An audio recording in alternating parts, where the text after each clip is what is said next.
berhasil menaklukkan kerajaan-kerajaan di Nusantara. Kerajaan Yogyakarta adalah salah satunya. Belanda memiliki kekuasaan yang sama besar dengan raja dalam mengatur kerajaan tersebut. Ketika Raja Sultan Hamengkubuwono IV meninggal, Pangeran Diponegoro seharusnya menggantikannya. Namun, Pangeran menolak dan memilih menjadi pendamping dari penerus kerajaan yang baru berusia 3 tahun, yaitu Sultan Hamengkubuwono V. Belanda merasa jika penerus baru tersebut akan sulit dipengaruhi, sehingga mereka menjadikan Patih Danurejo yang lebih mudah dipengaruhi agar memiliki kekuasaan lebih besar dibanding raja dalam mengatur kerajaan. Dari waktu ke waktu, budaya di kerajaan semakin berubah. Belanda banyak memberikan pengaruh kebudayaan barat dalam kerajaan. Alhasil, di kerajaan lebih sering diadakan pesta-pesta minuman keras dan judi. Pangeran Diponegoro yang berusaha menentang perubahan tersebut menjadi musuh dari banyak pungkawan kerajaan. Karena lingkungan kerajaan sudah tak sebaik yang dulu, Pangeran Diponegoro memutuskan untuk menenangkan diri ke tempat kediaman keluarganya yang lain di Tegarejo. Pada Mei 1825, Belanda mengadakan proyek pembangunan jalan dari Yogyakarta ke Magelang melalui Muntilan. Namun, Belanda membelokkan arah jalannya melewati Tegarejo. Jalan tersebut melewati pemakaman leluhur Pangeran Diponegoro. Hal ini membuat Pangeran Diponegoro marah dan mengumumkan perlawanan terhadap Belanda.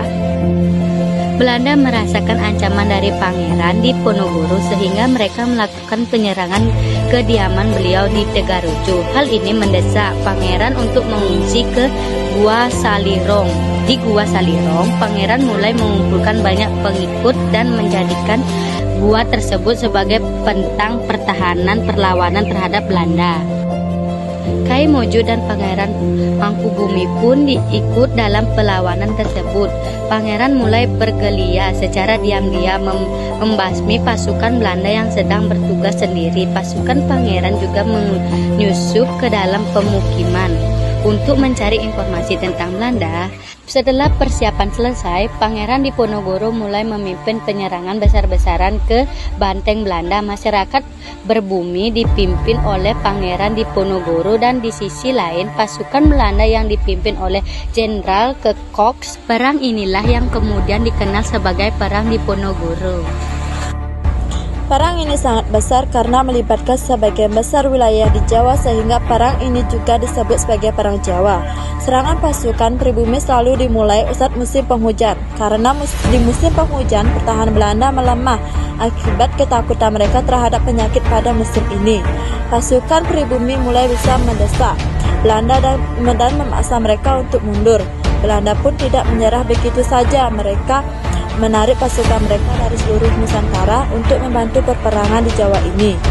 Jumlah pasukan Belanda pun meningkat drastis.